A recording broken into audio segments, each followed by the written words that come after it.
good morning, everyone.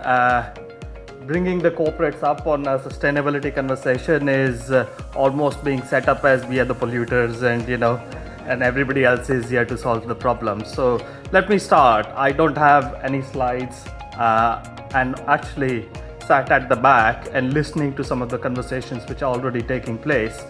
It's got me confused. What should I talk about? I have to say. And my colleague Ganeshan very kindly, every time I go up on a stage, gives me a script. These are the things you should talk about. So Ganeshan, sorry, I've dished that now. So let's start here, right? So Ball, we are a 140-year old organization. It's an American multinational listed company. What we do is we call ourselves a sustainability company. And I'll come on to why we call ourselves a sustainability company. Although we are a manufacturing company, you could call us a packaging company, you could call us a B2B company, but that's how we describe ourselves. We are a sustainability company because all the solutions we sell today are the most sustainable packaging solutions.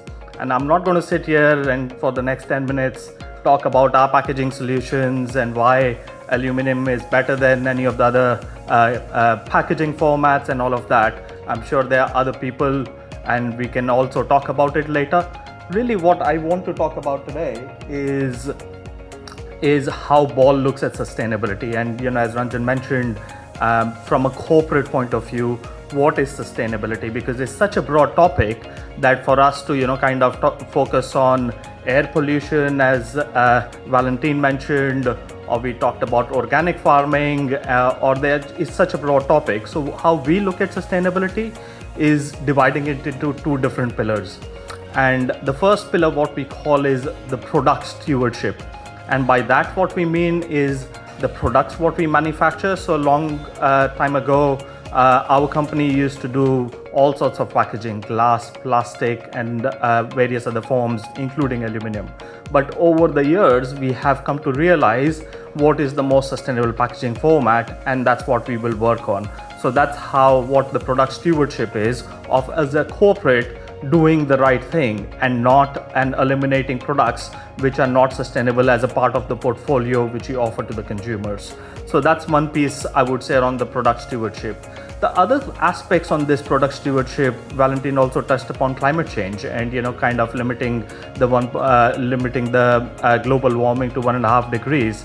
And as a part of the First Movers Coalition, which Ball has been one of the first members to, which is a coalition which was further strengthened in the COP27 recently, we are moving towards that. So these are real practical steps which corporates can take and take the discussion forward.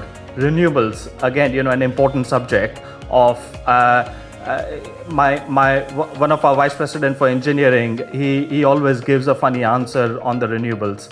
And in India, we have this saying, right? Hathi ke daat dikhane ke kuch aur, khane ke kuch aur. And in renewables, the hathi ke daat jo dikhane ke hote hain is the solar panel on the top of the roof, right?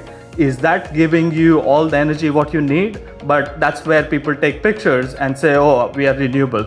But no, if you're a manufacturing company, there is a much, much bigger investment which is needed for you to derive all of your energy from renewables.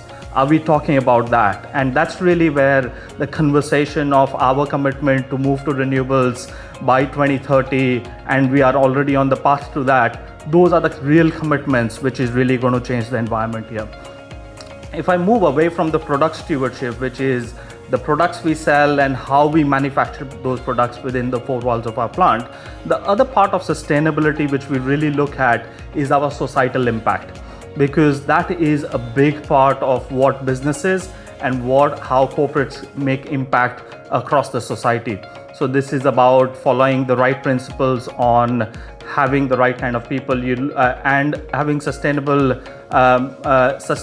training programs, sustainable compensation programs, and also being sustainable to our shareholders, because those are the people who are expecting a return from the company. So if we are being irresponsible of not running the company well, this 140-year organization would not exist in the next 10 years, and we have to continue this legacy. So it's all about that societal impact of how we deal with those stakeholders. Recently, all of the tech companies we've come across, multiple thousands and thousands of jobs being laid off. Now, they will all describe themselves as very sustainable, but really for me, from a societal point of view, employing young graduates and laying them off in 2 years or 3 years or 5 years time, that to me is not a definition of sustainability. So it has to be looked through so many different lenses, and that's why we pride ourselves of being a very stable employer, giving our employees and various stakeholders. With aluminum, you have upstream, downstream employment opportunities which we can generate. So that's what we pride ourselves of what we can do and do things around that. We have certain partners which we work with, and very thankful for Ranjan and Cosby, because we really see this great partnership as an opportunity for us to sit down together, talk about what things we can do together. This for me is not about promoting beverage cans or what we do. This session is not about that. This session is about growing awareness and sharing what is the real answer, not just a marketing gimmicky greenwashing thing, because a lot of that is happening. We've partnered with TERI, which is an independent research institute, our colleague Sobik, who we work extensively with, and they are doing science-based data of life cycle assessment of our products. So when we go to consumers, when we go to governments, when we go to other stakeholders, it's not my belief, or it's not Ranjan's belief, or it's not anybody's belief. It's a science-based fact of what we work on. And those are the kind of investments which is needed for us to raise awareness, but also raise awareness based on science-based facts, rather than of something which I want to promote and we come up and share that. So I won't go on for long today, and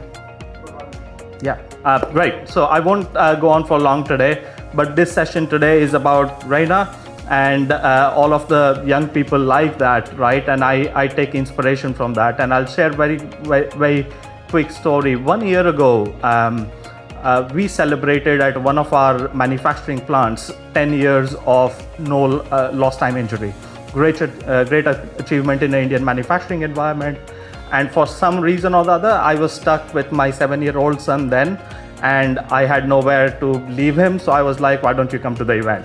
And to date, every time when he talks about Ball Corporation, he talks about that event, and he talks about how Ball is a sustainable company, and all of the things he heard at that event is what he goes and shares. And I feel sometimes embarrassed of stop talking about it, right? With relatives, even with my mother-in-law. So, that's a result. So I think this is all about giving the right kind of information to very young minds and molding them in the right way. So I look forward to that. And Ranjan, thank you once again for taking leadership on this and helping us promote this cause. So, and thank you everyone. I look forward to more interaction today.